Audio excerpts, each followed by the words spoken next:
చేసినా నాకెందుకు అర్థమే కాదు, మీకెందుకు డౌట్ వస్తుంది? 100% Bhuma will succeed. That's all.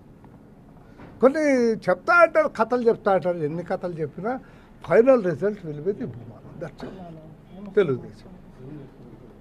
మీకు దాని మీద ఎందుకు అనుమానం అవసరం లేదు. ప్రభుత్వ వ్యతిరేకత ఏం లేదంటారు సార్ ప్రజలు? ఎప్పుడు ఉంటుంది ప్రభుత్వ వ్యతిరేకత అనేది, ప్రతి గవర్నమెంట్కు ప్రతి చోట ఉంటుంది. కానీ దాన్ని ఓవర్క్రాస్ చేయగలదు ఇవాళ సీఎం గారు చేస్తున్నటువంటి కార్యక్రమాలు, స్పెషల్లీ అక్కడ జరుగుతున్నటువంటి డెవలప్మెంటు, ఆ ఏరియాలో వస్తున్నటువంటి ఇరిగేషన్. మెయిన్ థింగ్ ఈయనకు శ్రీరామ రక్ష ఇరిగేషను సీఎం గారికి. That is doing it excellently beyond our expectations. 100% will success. Sir, ఢిల్లీలో జరుగుతున్న పరిణామాలు కానీ, రాజకీయ పరిణామాలు కానీ చూస్తూ ఉంటే బీజేపీకి టీడీపీకి మధ్య గ్యాప్ కనబడుతుందన్న ప్రచారం జరుగుతుంది. మీరేమంటారు సార్? ప్రచారాలు ఎప్పుడు ఎవడో ఏదో ఒకటి చేస్తా అంటారు. రాయి చంద్రబాబు ఏమైపోయారు, మా వెంకయ్య నాయుడు గారు పోయారు కాబట్టి ఏదో జరుగుతుంది. ఏది జరుగుతుంది? వెంకయ్య నాయుడు ఇంకా మంచి పదవిలో ఉంటాడు. ఏమి వెంకయ్య నాయుడు గారు ఉపరాష్ట్రపతి అయినంత మాత్రాన ఆంధ్రాన్ని మర్చిపోతాడా? He will not forget. He will do. He will develop. అన్ని విషయాల్లో he will be with us. కానీ కేంద్రం వెంకయ్యనాయుడు ఉన్నాడు కాబట్టి కొంత జరిగింది. ఇప్పుడు అది ఉండదంట భావన మీకు కొంతమంది అట్లేవి కాదు. వెంకయ్య నాయుడు ఉన్నప్పుడు మాలాంటి వాళ్ళు కూడా చిన్న దానికన్నా పోతే వెంటనే రెస్పాండ్ అయ్యి వెంటనే ఆ కన్సర్న్ మంత్రికో ఆ కన్సర్న్ సెక్రటరీకో చెప్పాడు. ఈ నెవర్ వెయిటెడ్. ఇవాళ అవకాశాలు చాలా తక్కువ. పెద్ద విషయాలు అయితే తప్పకుండా ఆయన ఇంటర్ఫేర్ అవుతాడు. కానీ చిన్న ఏవేవో చెప్పేవాళ్ళం మేము, మాకు రైలు ఆగాల, రైలు పోవాలని చెప్పేవాళ్ళము. అలాంటివి కూడా ఆయన చేయగలిగేవాడు అప్పుడు. ఇప్పుడు రాజ్యాంగమైన పదవిలో ఉన్నాడు కాబట్టి మేము పోకూడదు, ఆయన అలాంటివి చెప్పకూడదు. కానీ రాష్ట్రానికి ఏదైనా ఫైనాన్షియల్ అసిస్టెన్స్ కావాల్సి వస్తేనో రాష్ట్రానికి ఉపయోగపడేటువంటి కార్యక్రమంలో తప్పకుండా ఆయన ప్రభావం ఉంటుంది.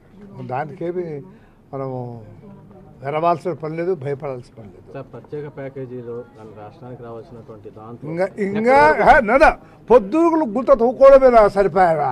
అది రాదని అయిపోయిన దాని తర్వాత ఎందుకు అడుగుతారు మీరు? అంటే మమ్మల్ని ఏదైనా ఫూల్స్ చేయాలా? దాని గురించి వినవయా, దాని గురించి అన్నీ మర్చిపోండి. బాగా చదువుతున్నాయి డబ్బులు, లేకపోతే ఈ రాష్ట్రం ఈ రకంగా కూడా ఉండేది కాదు. ఉన్నటువంటి పరిస్థితుల్లో అసలు నడిచేదా, పోయేదా, వచ్చేదా గవర్నమెంట్ అని మేమంతా అనుకున్నాం బిగినింగ్లో. ఇవాళ అట్లా కాదు కదా.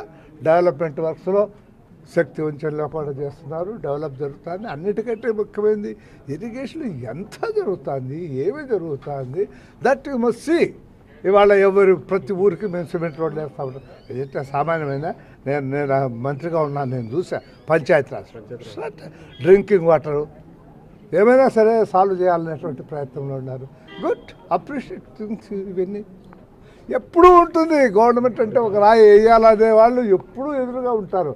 కాబట్టి వాళ్ళ గురించి పెద్దగా మేము ఆలోచన చేసి వింటా ఉండాలి, పోతా ఉండాలి. పూర్వం మాదిరి చదువు సంధ్య లేని వాళ్ళు ఎవరు లేరు. వాళ్ళందరికీ ఉన్నాయి చదువు సంధ్య, ఇంగిత జ్ఞానం ఉంది, ఆలోచన చేసుకునే శక్తి ఉంది. ఎవడు మంచి చేస్తున్నాడు, ఎవడు చేయలేదు. కాదయా, మా వాడు జగన్ ఉన్నాడు. 1000 రూపాయలు ఇచ్చేదానికి ఈ చంద్రబాబు నాయుడు చేత ఏమవుతుంది, ఎక్కడవుతుందని ఎలక్షన్లు అని అన్నాడు. ఇవాళ 2000 రూపాయలు ఇస్తారంటే మీరందరూ నమ్మితే అట్లా ప్రజలు ఇవాళ అవగారు. నేను ఒక ఊరి మీద ఇద్దరు ముసలమ్మలు అంటున్నారు, ఆ రోజు 1000 రూపాయలు వేయలేడంటే ఈయన 2000 ఎట్టిస్తాడు నాయన. ఆయన్నే అడగండి తల్లి చెప్పాడు. చాలా తెలివైన వాళ్ళు ఉన్నారు, ఆలోచన పరులు ఉన్నారు ప్రజలు. అంత సులభంగా నువ్వు బోల్తా కొట్టించలేవు నాయన. పవన్ మన చంద్రబాబు నాయుడు గారు భేటీ జరిగింది. ఇప్పుడు చంద్రబాబు నాయుడుకు పవన్కు మొదటి నుంచి కూడా దగ్గర సంబంధాలు ఉంటాయి. వాళ్ళిద్దరు బాగానే బాయి నువ్వు నేను కుట్టుకొని వస్తున్నాము మన ఇద్దరము. వాళ్ళకి ఏం లేవు. ఇవాళ కూడా వచ్చాడు, మంచి వర్క్ చేశాడు కదా జగన్ కదా, I'm sorry Pavan Kalyan. It wonderful job. ఎక్కడో పోయాడు, అమెరికాలో చెప్పాడు, వాళ్ళు ఎవరో వచ్చారు. దానికి అన్ని రకాలుగా సహకరిస్తాడు ముఖ్యమంత్రి. వీళ్ళిద్దరు కలుసుకొని ఉంటారో విడిపోతారో నాకు తెలియదు. కానీ ఏదేమైనా అతను చేసేటువంటి కార్యక్రమాన్ని అభినందిస్తున్నాడు. ఆ మంచి కార్యక్రమాన్ని తప్పకుండా చంద్రబాబు నాయుడు చేస్తారు. సార్, 2019లో వైసీపీని ప్రశాంత్ కిషోర్ గట్టెక్కిస్తాడన్న దాంతో వాళ్ళు ఉన్నారు సార్. మీరేమైనా అంచనా వేస్తున్నారు? మా వాడికి ఆ అదృష్టం లేదు, లక్ లేదు, అంతే. ఉండేది ఇది ఓ ఏమో మాట్లాడితే చాలా కష్టం, లేకపోతే ఇంకా పచ్చి తెలుగు భాషలో చెప్పేవాడిని. అదృష్టవంతుడు, మనం ఏం చేయలేకపోయినా అదృష్టవంతుడు. చంద్రబాబు నాయుడు